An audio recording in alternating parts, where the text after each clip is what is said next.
Hey, what's up, everybody? How you doing? I'm Dr. Boyce Watkins from Your Black World and the Black Business School. What am I doing today? I'm a little bit tired. I just flew to Los Angeles. I got a busy schedule while I'm here, and so usually when I go to a city, I don't have time to do much of anything because I always tend to. It's funny. I complain about being busy, but I like keeping myself busy. So I guess if I don't like being busy, I need to talk to my boss, which I guess is me, because apparently my boss is a prick. But anyway, yeah. So I flew into LAX last night. It was super late, and it's crazy. LA is funny because they have traffic, any time of night. So just getting out of the airport took forever. So I came down, and we're getting ready for our event on Sunday, and we're about to have a financial Juneteenth event. We're going to show the film Resurrecting Black Wall Street, the blueprint. I'm going to speak. Shannon Stewart, who speaks on faith-based finance, is also going to speak. We're going to have performers, singers and actresses and actors, and I really enjoy, sharing the space with, with talented people. I can't share it with everybody. I try my best. Sometimes you get more requests than you can actually entertain, but I just know that I'm doing my best. Anyway, but even when you do your best, somebody always gets mad because you didn't hook them up or something. I try. So let's see here. So just in terms of open ranting, the All Black National Convention is going really well. A lot of people are coming out.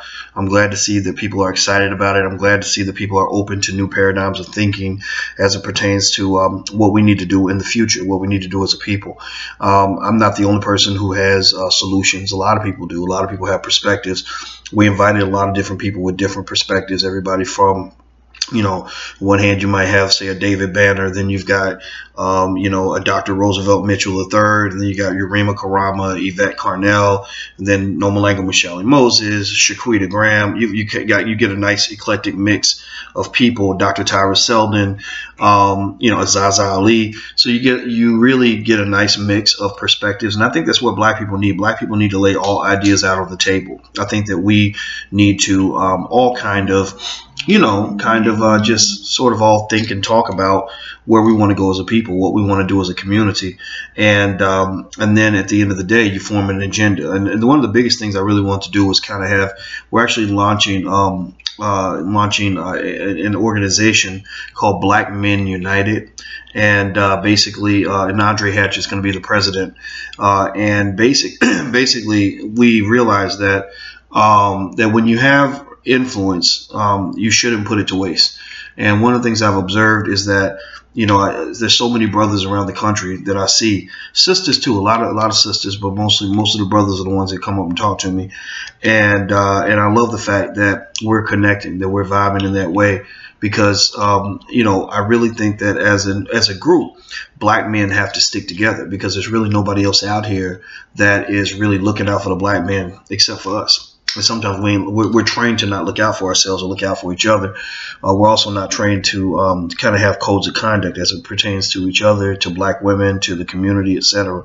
And so I just want to kind of help with that. And so the Black Men United kind of spun out of that. We're also going to have other initiatives that we're going to announce at the All Black National Convention. If you want to see it, if you want to come out, you can visit allblacknationalconvention.com. That's allblacknationalconvention.com. If you can't come out, we will try our best to have a live stream up. To tell you the truth, we haven't done a live stream of our event yet, so this is kind of an experimental process. But if we can make it work, then we'll make the live stream available. It won't be free, but it'll be affordable for anybody who wants to see it. And the reason we can't do everything free is because this stuff costs money. I'm talking about thousands of dollars a day that we're spending just doing everything. It's not easy. And so when you see us, selling a class or whatever it is, I hope that you'll understand that that's our way of, instead of asking for a donation, we do trade. One of the rules of cooperative economics is that trade should always trump charity. Trade should trump charity. I know it's hard to say. Trade trump charity. Right? It makes people think about Donald Trump, but it's not that kind of Trump. I'm talking about the real Trump. And what I mean by that is, I think it's better for me, instead of me saying, hey, give me money, donate money to this thing I'm going to do over here, and, let's just hope for the best. Instead, I say, here's something that I'm going to give you right now in exchange for money. And what we're going to do is take this money, we're going to put it right back into the community. We're going to do what we can to, push these initiatives forward.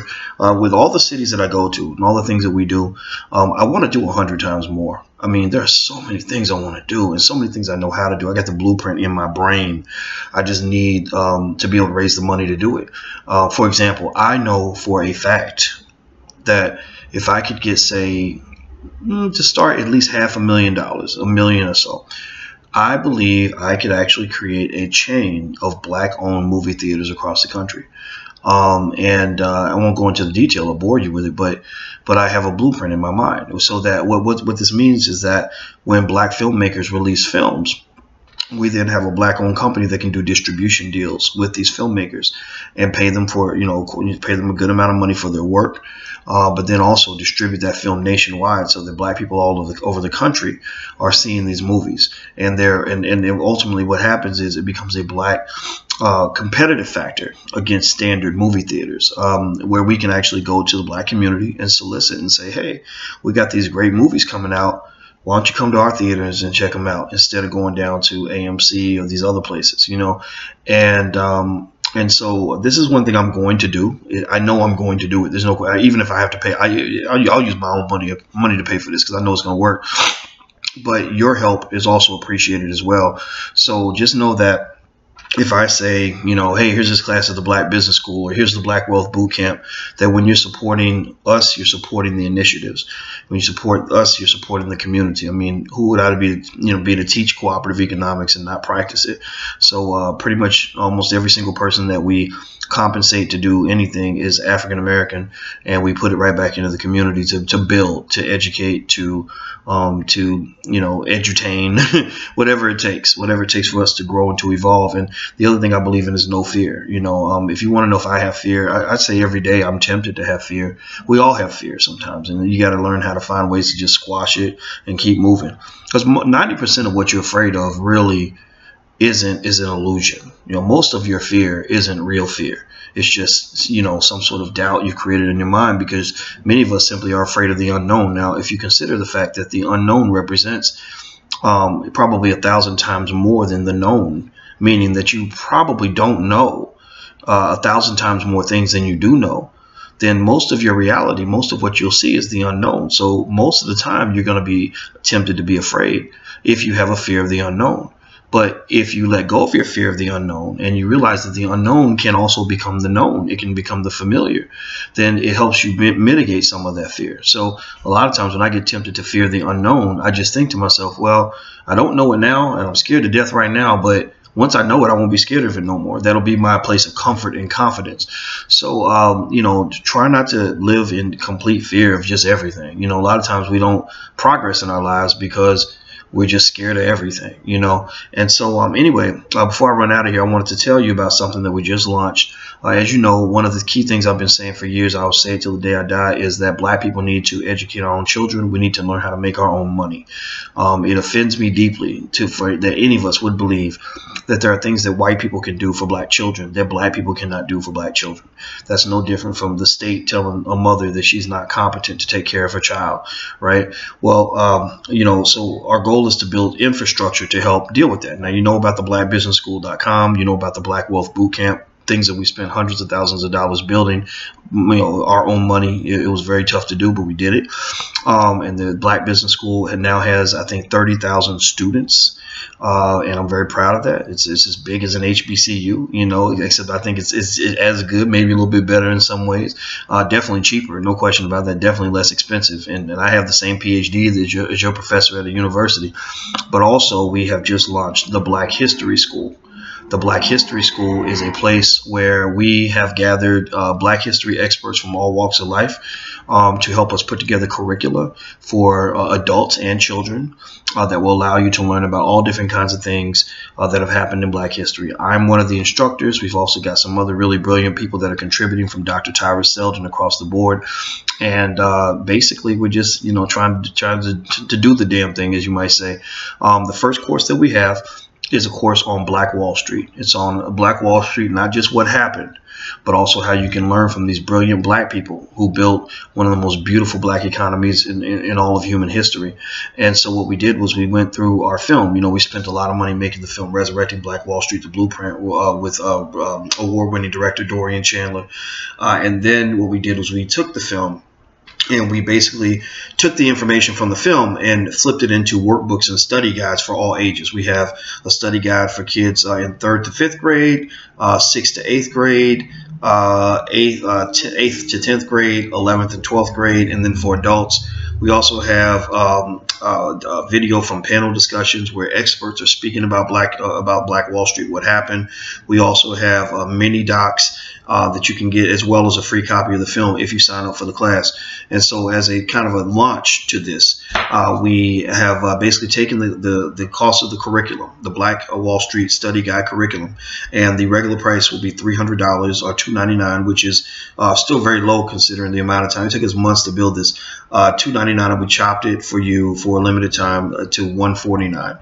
So you can go to blackwallstreetstudyguide.com if you'd like to take advantage of the offer. That's blackwallstreetstudyguide.com, and this will be a great way for you and your family to really learn not just what happened in Black Wall Street. As I mentioned before, I believe that this should be the story that everybody tells in every family across America, but also you learn how they did it, how to build your own Black Wall Street, how all this works, how cooperative economics works, things like that. Because the game changer for us in terms of what we can do in this generation, remember I told you that our children are the game changer in future generations, but this generation, cooperative economics literally multiplies your money. When you circulate your money inside your community, you're literally multiplying the money that you have, because a dollar gets used several times. So $1 becomes $5, right? So you're literally multiplying by 5. So anyway, go check it out. It's at blackwallstreetstudyguide.com. That's blackwallstreetstudyguide.com.